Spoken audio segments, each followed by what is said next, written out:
Riding shotgun tonight at the roundtable is John Niyo. John's a straight shooter from the Detroit News. And Pat Caputo. Pat is a legend around these parts as he takes aim at the sports world on 97.1 The Ticket. You like my Western references there? Oh, nice. I know you love it. All right, guys, we'll talk Tigers. Tarek Skubal, they win 5-0. How big of a bounce-back game was this for him, John, especially after the one in Sacramento? For the whole team, but you're counting on this guy to do what he did. And that's, 11 6+ inning scoreless outings for him this year, which is a new Tigers franchise record. No, look, that's the Tarek Skubal we expect. That's the Tarek Skubal you want on Sunday to win a series. That's the Tarek Skubal we've seen most of the season. And it was a huge series for them to bounce back because what we saw in Sacramento was awful. It wasn't the Tigers baseball we're used to seeing. For them to bounce back and go beat a team that's really in the thick of the playoff chase right now. They're trying to win that wild card, trying to catch Seattle, etc. To do that was impressive. Pat, what about victories like this for Skubal, setting him up for the future as this team moves through the final 24 games of the year? Well, they need him to be really good because ultimately, as good as they are, I mean, they're a really good team, but they've got one dependable starting pitcher. Exactly. And it's him, and that's the uber dependable starting pitcher. So if he has a bad game, that makes it a rough week because you're always expecting to get that. Well, not always shutouts, but, innings, but a lot of innings that are really solid. So what is a big concern right now for these guys? Is it still pitching? Because for a while we waffled back and forth between hitting and pitching. And where is it right now? Where do we think? Right now we're waffling back and forth between good starting pitching and horrendous. No, the consistency is what you're looking for. They're trying to find who's that 2, 3. Who can we count on for game 2 and game 3? Who can we count on? And I don't know who it is right now. Well, let me throw this at you, Pat. Could that be Charlie Morton? He's been a pleasant surprise, but I mean, is he, built for this kind of thing? Well, he's still got a power arm. I mean, he throws in the mid to high 90s, and he's got a real good curveball. The problem is that the curveball is an old school pitch. So, it can be devastating and fool hitters. But if it hangs just a little bit the way these strokes are now with the launch angle, it's goodbye baseball. Right. Not to quote Rick Riz from back in the day. He's still doing that in Seattle, by the way. Nice guy. But the left side of the infield, it's a little uncomfortable. I mean, I don't know if people know this, but if they were selecting the All-Star game right now, Javi wouldn't be in it.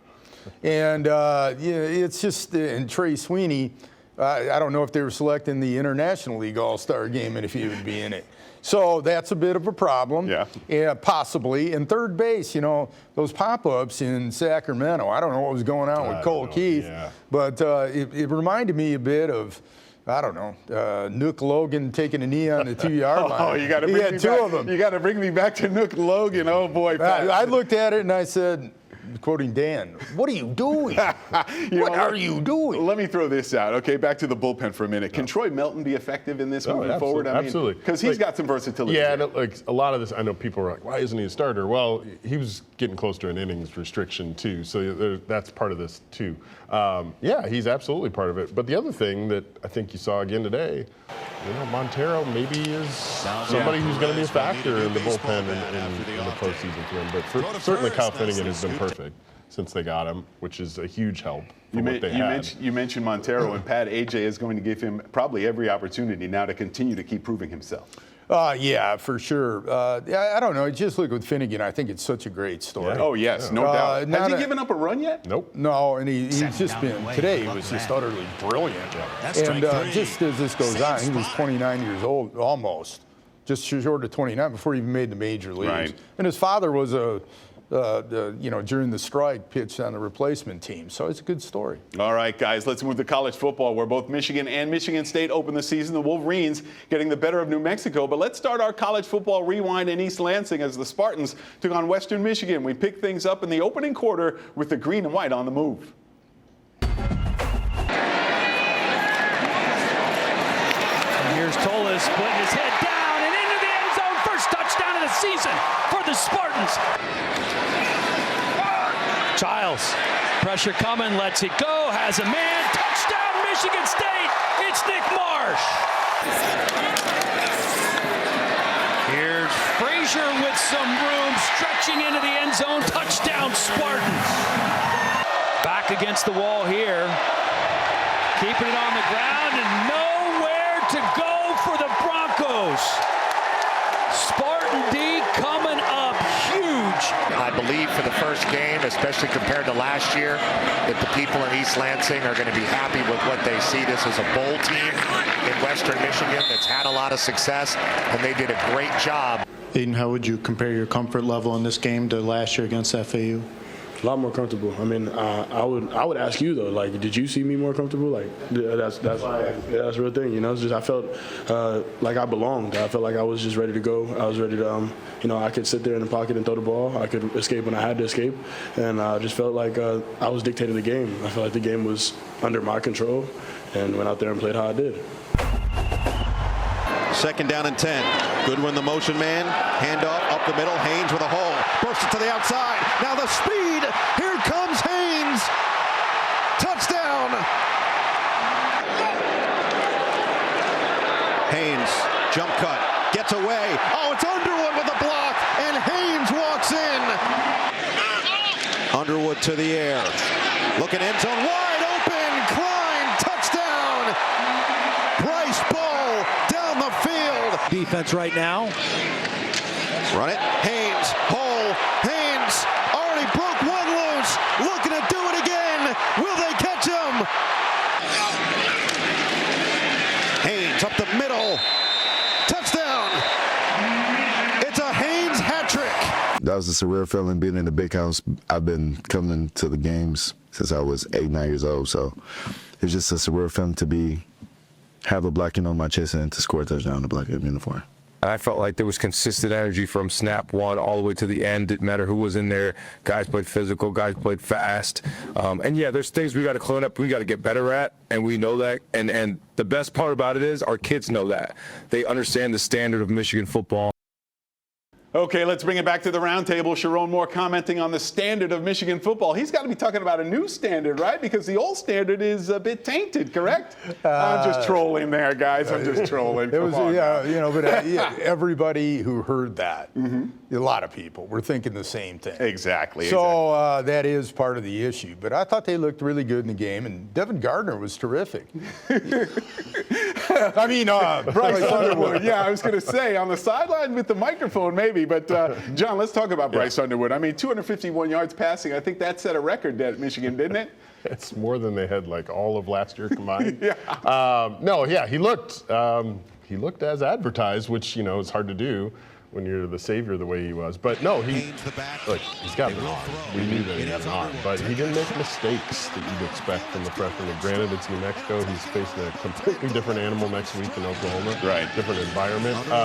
But the way he was ripping those throws, and I thought it was actually, to me, the most important thing if you're a Michigan fan watching that is, now you have a coordinator. And you have somebody calling the plays that understands what they're trying to do.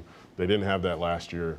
I thought it was to Underwood's benefit because they didn't throw him out there with training wheels on either. I mean, he was out there ripping throws on 3rd and 14, and he learned in that first game. Pat, what are your thoughts on the quarterback? Well, look, the one thing people are going to find out, he can really run, too. Yeah. No, right. And those throws were NFL throws.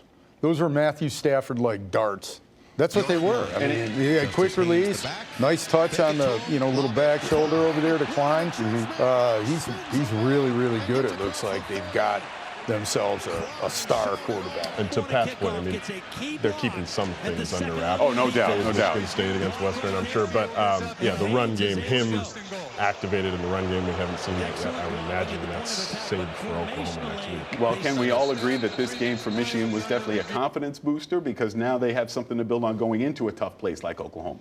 Well, they were favored by 35 points. I understand. Well, I'm not talking about the point spread, but just getting out there on the field. I really feel that the whole thing about this game was Underwood. Being that good, I think, was the big confidence booster. Yep. Last year, when they made it like 17 to 10 or whatever after the fumble and all that, last year there would have been panicking because the quarterback wouldn't have been able there on 3rd and long just rip one up the seam, and some guy catch it and go running. And the one ball, the guy was running and the ball just zipped right by his head, and it was a perfect throw if the guy reached up.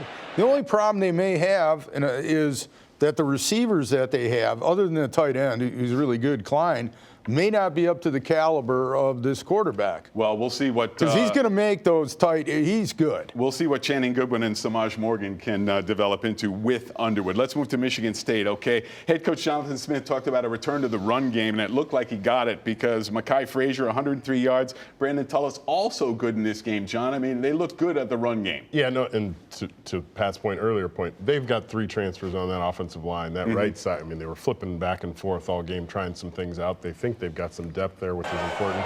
But the offensive line looked better than it did a year ago. And not surprisingly, the run game looked a little bit. Frazier looked like a little bit fast. Look, that was a good debut for them. In the first half, it looked much better than it did a year ago. Second half, whatever. But I think that was a good start for them. Pat, what about the difference in the first half to the second half for Aiden Childs? I mean, he looked like he was running things, but then all of a sudden things shut down, and that's troubling moving forward. Well, let me ask you. Just like him, man. Hey, that was just like him in that little clip we played. No, what did you think, Woody? Yeah, what did you think? What do you think, Woody? Look, you know, I thought. I think there's room for improvement. There always is. Yeah, you know what? To me, I think Michigan's got the better quarterback by a long shot right now. I don't know about the long shot. Yeah, no, right now, I still like Aiden Childs. Here's what I would say. The explosiveness wasn't there in the pass game. I don't know, just like I don't think Bryce Underwood was activated in the run game. Right. I don't think, Nick Marsh was activated in the passing game the way he's going to be against Boston College. Bottom line, we're going to know a lot more about these two teams after next week. Next week, exactly, because Boston College comes to Michigan State next week, and the Wolverines take on Oklahoma on the road. All the players and the whole organization understands what the mission is and what the message is, and is that continue to get better. It's onward. You got to keep putting the work in. I think we're at a point with the roster that that we can compete. I like our depth. I think we have really good skilled players. I think our quarterback's playing at a really, really high level. At the end of the day, we have really good ownership, and so it all comes down, it starts at the very top, and I know everybody says that all the time, but it literally does. And so we're just led in the right direction from the very top with the support that we have, and it's a pure trickle-down effect. So I feel great with where we're going.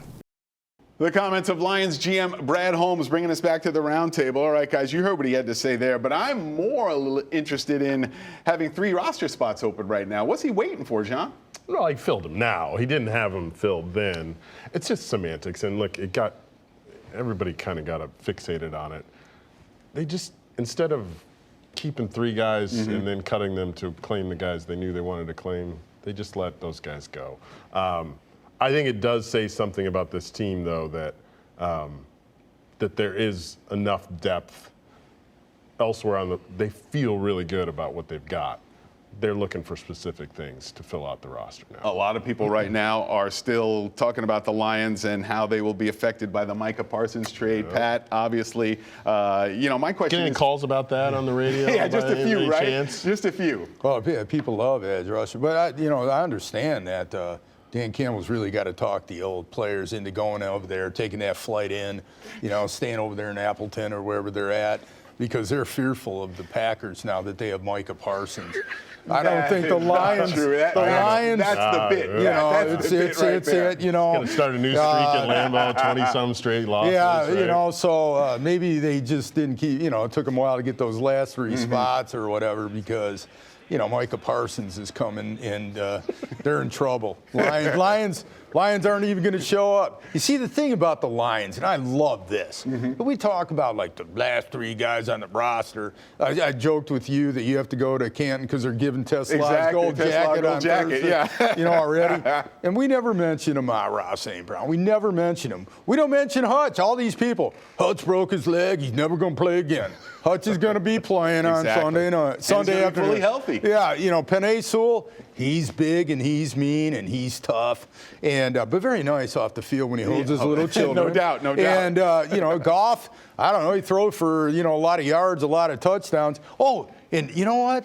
And Micah Parsons may be out there looking, and it's like, oh, Jahmyr Gibbs has got the ball. Holy whatever, I got to chase this guy down. Yeah. So, you know, and then there's Jack Campbell. You got the two best safeties in the football, arguably, back there. The kicker is just like, and he booms through 60-yard field goals like they're nothing. The Lions even have the best punter. The Lions even have the best punter. So the Lions, though, now that the Packers have Micah Parsons. Gotta be nervous. And by the way. Yeah, you got to be nervous now. By the way, man, you know who Wooten is? Yeah, sure. Wooten's the guy that's going to be replacing Kenny Clark. Congratulations to you, because he is totally nothing. So Lions aren't going to exploit the fact that they have nothing up the middle to stop the run. The Lions, I don't even think they should show. I don't even think they show up. I know we got our answer here. This is great. Don't you agree? I mean, I got a lot of callers like, I bet. I don't know, man. They still think, hey, Hutch, is he still in the cast? Everybody's talking about that, but maybe we should also talk about, is Jordan Love better? Is their offense better? That kind of thing, too, because it's not just a one-man team. They got that Golden at wide receiver. They got Golden and they got Parsons. They traded for Micah Parsons, to Pat's point. They traded for Micah Parsons because they didn't have enough playmakers on their roster. They needed a guy who could do that. The Lions have Aiden Hutchinson. Don't say that. That's just Brad Holmes making excuses. You can be mad about Micah Parsons going to your division rival if you're a fan. You just please don't tell me, why didn't the Lions go get Micah Parsons? You can't pay two edge rushers quarterback money. John, I wish I had that choice when I'm doing those shows. It's what the hang-up button when I do, then you get in take a trouble. call. It's like, well, Pat, you're just sucking up to Brad Holmes. Why am I sucking up to Brad Holmes? Look, it does make it probably harder to sign Aiden Hutchinson to this deal that you're trying to get done there. If you do that, correct. No, I'm saying if Parsons' deal, which is a ridiculous they're better jump in salary, is an issue. But it's not the end of the world. No. Okay, the world, and the Lions are going to be bad. They're going to be bad. If they're going to be good, they're going to be good. It's the same with the Packers. He might help. They're going to be good. I'm going to go out. All right. Well, you know what? We'll see. Too much pessimism, too much optimism. We will see.